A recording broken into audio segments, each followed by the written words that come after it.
বন্ধুরা, এদের ভিডিও দেখলে আপনারা 100% হাসবেন। এই ভিডিও দেখে যদি একটু হাসেন তাহলে চ্যানেলটা সাবস্ক্রাইব করবেন, আর যদি না হাসেন একটা কমেন্ট করে বলে যাবেন। এই সময় কম, শুরু করো। নাম্বার 3। लेकिन ये साला कर क्या रहा है यहाँ पे।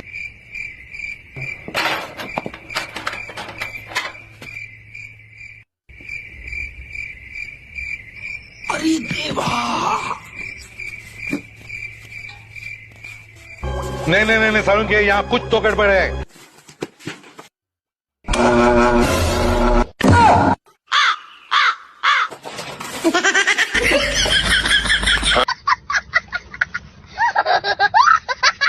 নাম্বার 2।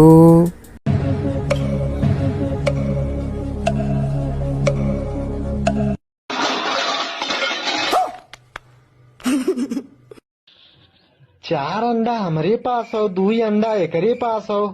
ये दुई ठे मुंहम का डल्ले बाटे, कुल छवे नवे रहे। हाँ?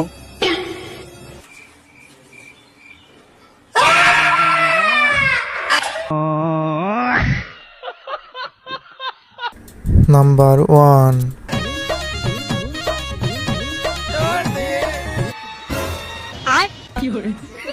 अब ये कौन है बे।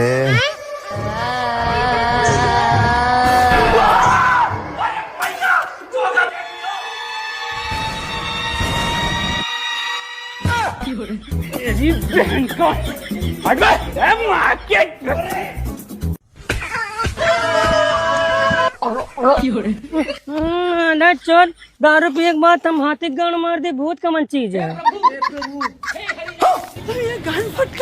बहुत